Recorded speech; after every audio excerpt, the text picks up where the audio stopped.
Mannequin families supplied by private industry are to represent Mr. and Mrs. America. The footage of mannequins exposed to nuclear blasts were always the most frightening thing about 1950s duck and cover or civil defense films.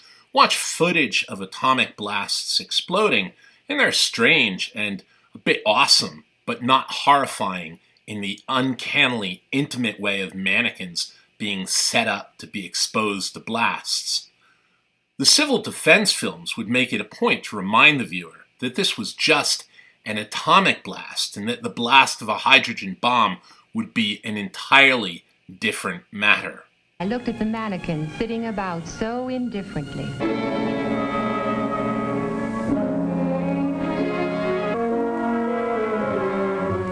Here's footage of the most powerful hydrogen bomb ever detonated, the Soviet Tsar Bomba. In contrast to footage of atomic bombs, I find this horrifying, uncanny, unsettling in a deep, even primal sense. How powerful is the blast? Combine the power of the two atomic blasts that destroyed Hiroshima and Nagasaki on August 6th and August 9th of 1945. Take that monster of a bomb and multiply its force by 1,570, and you get an accurate measure of the destructive force of the Tsar Bomba. Those mannequins in the prior film, as well as the camera filming them, would have been literally vaporized even at 20 times the distance from the blast.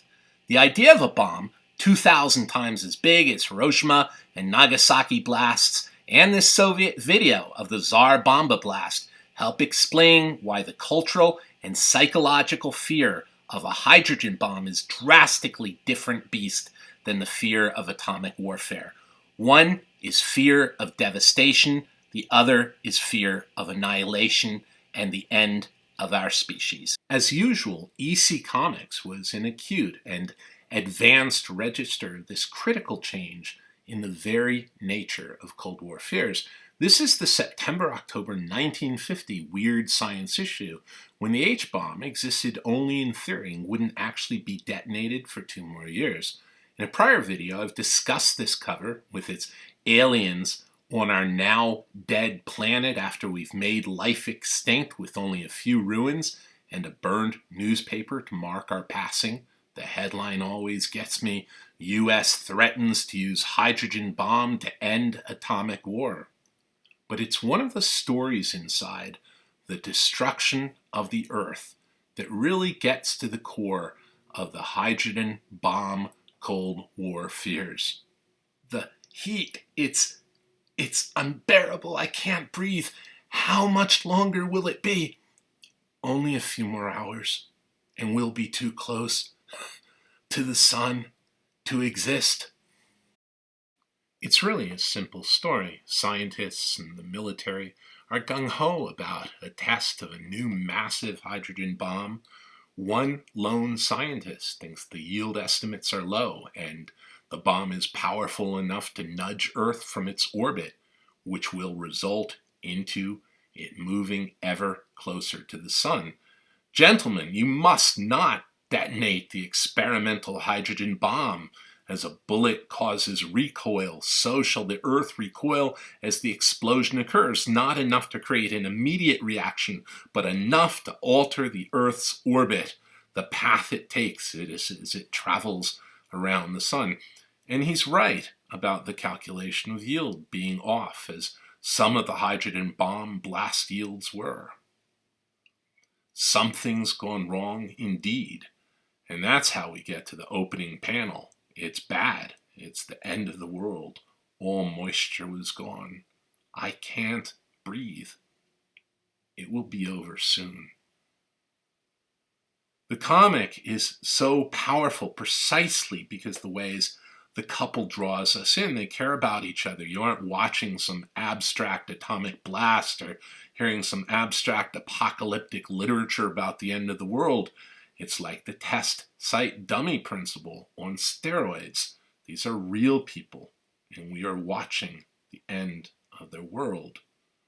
The Earth moves into the gravitational field of the sun, and it's all over. 11 years later, the Soviets would detonate their Tsar Bomba, and that week, Rod Serling would write the screenplay to Midnight Sun, which to me is the most powerful Twilight Zone episode ever. It repeats the essential drama of the EC comic, but so intensely I group it in my mind with the 5 great works about the hydrogen bomb and Cold War anxieties, all from the late 50s and early 60s. Failsafe, On the Beach, Alas Babylon, and the film version of Red Attack, Dr. Strangelove. In the Twilight Zone episode, we encounter Norma, who is a New York City artist working in 1961. She is completely surrounded, even enveloped by the art of her making, dozens of paintings lining the walls and stacked up in her New York City live-work apartment. The camera zooms in close to her concentrating face as she works in the broiling hot room on her latest painting, an image of the sun, much, much closer to the earth than it should be. And we learn that just as in the End of the World EC comic story from a decade earlier, the Earth has been jolted from its orbit and is moving closer and closer to the sun. A glimpse of the outside street reveals an apocalyptic cityscape with abandoned cars and wreckage. Norma is immensely appealing. We see her sacrificial kindness to a few people still in the building, including a thirsty young girl she offers water to when water has all but run out for everyone and is a matter of life and death. Norma also shows kindness and patience to her landlady, who is breaking down emotionally and physically under the stress of the heat and sense of their fate. The camera keeps moving so close to Norma's barefoot and sweat-dripping body, adorned only in a sweat-soaked slip. The viewer experiences her with a visual intimacy usually reserved for a lover.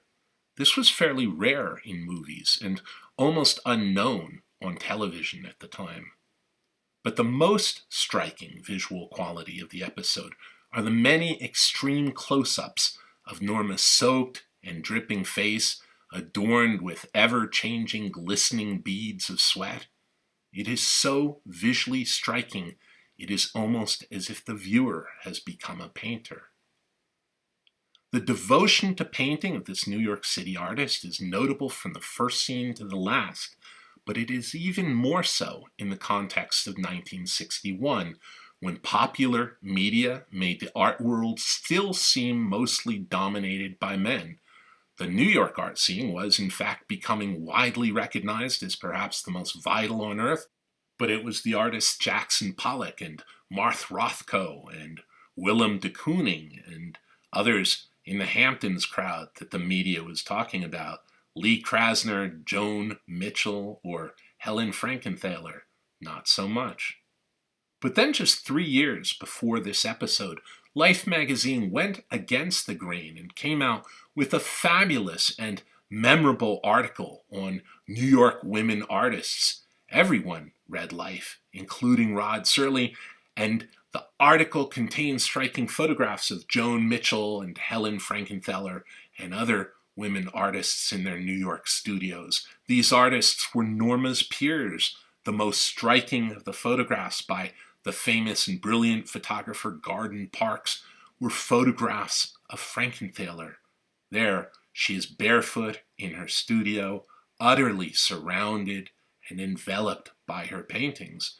Whether or not you love Frankenthaler's work, and I very much do, the photograph makes a powerful statement about her art and about the art of abstract expressionism of that period in general.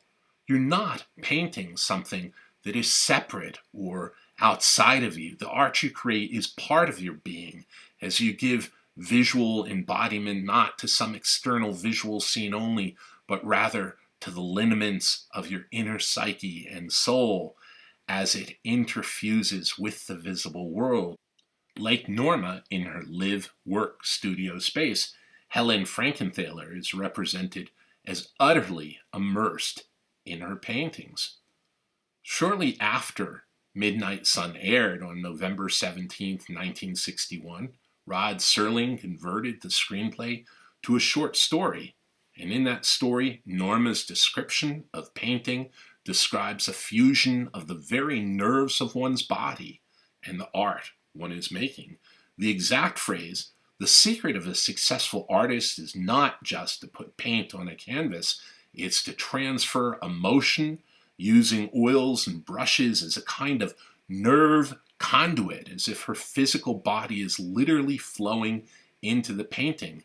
That interfusing of body and art beautifully describes Frankenthaler's art, as well as Gordon Parks' photographs of Frankenthaler.